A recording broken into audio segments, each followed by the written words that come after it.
Hey everyone, welcome back to my channel. I hope everyone is having fun shopping the Halloween collection from Bath&Body Works. I did pick up many things already. However, I haven't done a haul yet, and I'm not sure when I will, but obviously I did pick up the Haunted Castle Luminary, the ridiculously priced $250 Luminary, and I wanted to go over it, do a detailed review, show what it looks like with a candle lit up inside, and tell you my thoughts. And yeah, so let's take a look. Now, the theme this year is the Skull King. I guess he is the king of this castle. Over here we have a window. I kind of wish they put a stained glass window in there. I think that would have been really cool. And above the window, there is a little cute crow. He or she is just relaxing up there. Let's just zoom back really quick. I'm loving the color scheme of this luminary. I love the gray. I love how the roof is and the turrets are purple, a metallic purple. I think it's beautiful. The color scheme for this luminary is really, really nice. And I love the gold accents. So the Skull King is gold. There's his crown, and the flames, they're also gold. And there's, if you're wondering what you're buying, what you're paying for $250, well, in my opinion, you're paying for a ton of detail. Take, for instance, we have skulls going around this tower, and that's just really, really well done. They put so much thought into this, and that's, I think, why they asked for so much. So it just, if you are okay with that price, then this is worth it. And those are the details that I absolutely love. And there's plenty more. So I think my first critique of this would be, I wish these flames lit up. The luminary from 2 years ago had a light up feature. It lit up inside, and I believe the pumpkins and something else, I think, lit up on the outside. So it would have been perfect if these flames lit up, and if it had a flicker effect, that would be even cooler. However, there's no light up feature for this luminary, so that would be my nitpicky remark for this luminary. Let's take a look at more of the details. So we have two pumpkins on the ground here. One looks a little sad. The other is a classic face. We have vines going up the towers, and we have windows, and there are actually, yes, they are windows, and you can see the other side of the castle there. We have a skeleton, and the towers are, you can just picture a spiral staircase in there. Right now, the towers are empty, but it's cool that there's empty space in there. I'm thinking maybe you can put like a little tea light or something in there, a fake one that has a flicker effect. So that's really nice. And the other side, yes, it's the same thing. You could put like again, a little tea light, flicker light, and these towers will be flickering and glowing, which will just add to the effect of the candle inside. The ground is a green, maybe mossy looking ground, and we have the witch hands. It looks like she's, I guess, the Skull King imprisoned her in the dungeon, and she's trying to escape. So yes, poor witch. I'm just going to go along with the fact that she is a prisoner of this castle. She didn't have time to get a manicure. She didn't have time to paint her nails, so everything's just green with her. I think she's more inclined to leave this dungeon. And going up, we have I Glow in the Dark. We'll go over what exactly glows. We have more of the vines going up, up, and up, and up, and up. And we have two bats on the tower here. Looks like we can pretend that they were flying out of the window, or maybe the Skull King super glued them on the tower for a nice decorative effect. And the turrets and the shingles there are purple. It's a really lovely combination. And on this turret, we have a sparkly black spider. It's a rather large spider, so this castle is pretty spooky. Yep, there it is. So a spider is attacking that turret. Again, we have the skulls on the side there. And we have the little They look like little pyramids on top of the roof there. Those are the shingles. I think the shingles have good detail. They actually look like proper shingles. And more vines. There are vines everywhere. We have the vulture. It's always an ominous sign when there's a vulture around, especially when there's one on top of a skull. That doesn't really bode well to the visitor of this castle. And interestingly enough, there is a side door, and the side door is pretty much giving me Witch Cottage vibes. So they kind of took aspects of the Witch Cottage from last year, which is here. So we have the Witch Cottage door, the door handle, and the skull knocker are exactly the same. Yep, exactly the same, and the shape of the door is the same as well. Both have a rounded part on top, and the window is the same shape too. Even the little ledge above the door handle is the same. So yeah, that's interesting how they kind of combine the Witch Cottage with this castle. So this side of the castle is very Witch Cottage, this side door. And we are now at the back of the castle, and this I think is my favorite part of the castle. I am loving the ghosts here. They are coming out of the water fountain, and I think that is just really cool. That's really well done. We have a normal pumpkin right down there, and I think it's kind of nice to see a normal pumpkin. It doesn't have to be spooky or anything to look nice. And the fountain has 3 bats on top of it. Again, look at how much detail they put into this castle. And now we have the Greek statue. I love the statue. I'm really glad that they decided to go with a headless statue on this side of the castle. So we have vines covering up, about to reclaim the statue. We have a window up there with a spider and spider web. So that spider is hanging down. And again, we have shingles on the sides there. And what's different about this side is this tower is missing a turret. So this is a watchtower. So for this castle, if you are on the lookout for enemies or spooky beings out there on Halloween, then you'll be standing on top of this tower looking out. And this side of the castle, we have a lot of action going on. We have the 3 tombstones, and I'm loving this one. It says 2023, and there's a skull with some vines and flowers. And this one has another skull, along with this one. And I'm loving the roses there. It adds some color. We have a skull and what's left of his or her chest there, ribs, and nothing else. These 2 skeletons are more whole and looks like they're having fun. Now this side of the castle is my least favorite. I think the skeletons don't add too much to this.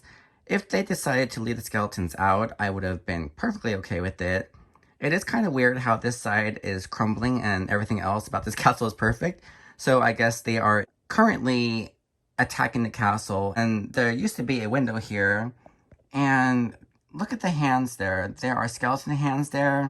Now, in the store, there was a skull there. And now the skull is gone. When I was looking, and the only thing I did was take the box. They put this luminary in a box, handed it to me. I brought it home. I did not touch it until I picked it up and put it on this stool. But the head is gone, and the head is in that tower. So he or she is face down, and I guess he's really ruminating or something. And yeah, definitely, I was going to say he's decapitated, but he already was. His head decided to float from the windowsill and be depressed in the tower. So I'm not too thrilled that from being on display with his head on the window and me taking it home, his head already popped off. And so I put his head back on, but so this is how it was in the video. I'll put a little clip of my store walkthrough. The head was on, and if it was already loose, then it would have fallen off when they were handling it. Well, there's a little earthquake happening right now, and the head is still on. We'll add a little bit more to the tremor. Yeah, so it's a magnitude about 7 earthquake, and the head is still on. So somehow I popped off, or it was already loose, considering that earthquake did not take the skull off of the windowsill. So yeah, and because of that, I know it's probably an easy fix, super glue, but I want this thing to be perfect. And that is why I will be returning this castle. But let's continue with looking at all the details.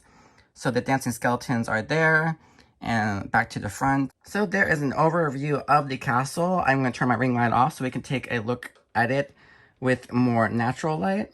So there's the castle in my not so lit room, but that's more of what the color would look like. With this natural light, I'm going to explain very quickly what I think should have been changed or at least left out in terms of the outside of the castle. I think these pumpkins are really nice. One is sad, one is normal. I think those are perfect for the front. Now, I do like the tombstones on this side. I think that's really well done. And I really love how this one says 2023, so we can always remember when this Luminary came out. I would have gone without these skeletons. This one and that one, I'm pretty sure they could be missing, and I would love this even more. I think, could have kept this. So that they could keep this skull here and the hands. These two are a little comical. This one is a little more creepy, but yeah, there you go. So that's my view of that side. And everything about this side is perfect. I love the statue. I love how this pumpkin does not have a face, so that's really well done. I love how the vines are going around the pumpkin and up the sides of this wall and this tower. And they are going around the statue. This fountain is perfect. I love the details with the bats and the ghosts. This side is absolutely 100% perfect. And this side is very tame in my opinion. We have the weird side entrance here with the very weird nod to last year's Luminary. We have the same door knocker. We have the same exact handle. The door is the same. The little ledge there is the same. It's kind of weird that they did that. I guess they wanted to mesh some of the witch cottage and this castle together. I love the vulture on top of the skull, so I would keep that. And the hands are, I'm a little indifferent about them. I think it's kind of fun, kind of weird, but yeah, the witch is trying to escape, I suppose. And back to the front, I would only really add flicker lights to these torches here. I think that would have been really cool. So overall, I'm loving the gray look of the bricks and the skulls on top of there. I'm loving this color scheme. The purple turrets and shingles are... I just love the color scheme. They did a really good job. The details are there. I would have added a stained glass in this window. I would think that would be really cool. But I love how there's little open spaces in the windows here. You could add maybe a really tiny flicker tea light in there. This thing is amazing, but I think I'm going to return this. I love it so much. But tell me, should I return it or should I just glue that skull back on? And let's see what part of this castle glows in the dark, because we do have that sign there. I glow in the dark. Okay, we are in the bathroom. Let's see what glows in the dark. And nothing glows in the dark in the front here. I wish the pumpkins did. However, the witch hands glow in the dark. So does the skull. And sorry, my quality isn't good. But the skull where the vulture is sitting on top of it, that also glows. And even though this side wasn't my favorite, it's actually my favorite in terms of the glow-in-the-dark aspect. The skeletons are really glowing. And the back side, we have the ghost coming out of the fountain, which I think, I don't know, maybe this side is my favorite because it's simple and sweet. Two ghosts coming out of the fountain that are glowing, and that's just spooky enough. So that was the glow-in-the-dark action of this castle. Sorry again, my phone, I guess, doesn't have the best quality in terms of showing the glow-in-the-dark parts of the castle. I was trying to show how the skull was glowing in the dark inside the castle, but that wasn't working. And one more thing, the inside the tower, the ground is it's a thin material that's very sticky. I kind of thought it would be ceramic or this high quality resin, but it's a little thin strip of something that's really sticky, so that part could be better. Okay, and here is the castle with vampire blood inside. I have the new 3-way of vampire blood, and we are looking at it through the front door, and you can definitely see the glow. I think one of my favorite aspects of the Luminary is the fact that you can see the flicker of the flames inside the castle and through the windows, and it gives a spooky effect. And one thing I love about this Luminary is the fact that it's also a single wick holder, and I put Ghoulfriend on the watchtower, and I love the fact that this is a 3-wick holder and a single wick holder. Yes, it does balance on top of the watchtower. You just have to be a little careful, make sure there are no pets or children, or there's no way that you can bump this thing off. But if it's stationary and in a safe place, I think this is okay, as long as you're nearby and you're able to watch it. So I put Ghoulfriend on top of there. And I have, of course, my vampire blood just started pulling out. I just lit it, and we can already see the flicker of the flame coming out of the Luminary, and I love that effect. Let's take a look how the flame looks from all sides of the castle. So, of course, this side, you'll see pretty much the whole candle. Like I said, I wish there was a castle wall there, and I wish that window was more complete so we can see more of the spooky flicker instead of, you know, the candle right there, very obvious. But so that's that side, and we have this side. I feel like so far I'm loving this side the most because the candle isn't super apparent that it's there, and you can see it flickering. I just started the candle, so there isn't too much flicker, but as it burns down, then you'll see the light glow from these windows, and that's what I want for my Luminary. Yeah, you can see it flickering now. It's giving a spooky effect. I'm loving that.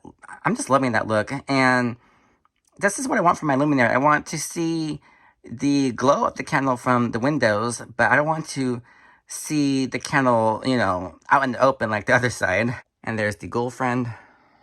And yeah, for this side, you have to wait till the candle burns down more to see the light. This side is very dark. And back to the front. I think this front is my second favorite side for viewing the candle. And I love how you can see the witch for Ghoulfriend through the little crack there. Now, if you're uncomfortable balancing a Bath&Body Works single wick candle on top of the watchtower, you can put a smaller candle in there, of course, a tea light. Right now I have the Diptyque Mini Amber candle, and it fits perfectly inside there. This Luminary is perfect. You got the 3-wick candle holder, and we'll just call it a tea light candle holder for the watchtower. I guess I have some discoloration on the glass from the amber or the oils, but there it is. Very nice. I love that watchtower. And there's the front of my amber candle. It's the famous Diptyque sticker, amber. It's a lovely scent. It's the most Halloween-y scent I could find out of my collection. Now, even though this side is the most open, and I prefer my luminaries to be more enclosed, I do like the fact that you can clearly see the candle with the Diptyque mini candle, and that's just so nice. I'm loving this dual aspect of a 3-wick and tea light or mini candle luminary. This is a wonderful luminary to burn 2 candles at the same time and enjoy your spooky night.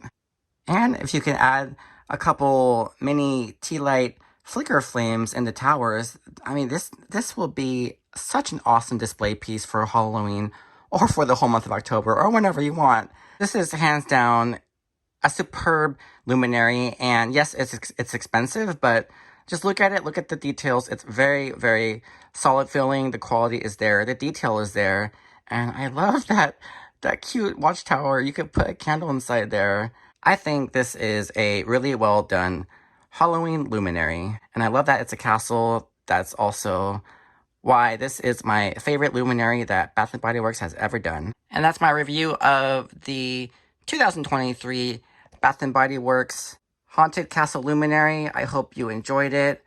I will be enjoying the flicker of the flames, and I will be enjoying the mood that it sets. And yes, this is definitely my favorite side because that watchtower is a wonderful single wick or votive candle holder. And I'll see you in my next video, which will probably, I'm thinking, will be my haul video. So Happy Summerween, and thank you for watching my 2023 Castle Luminary review. Bye-bye.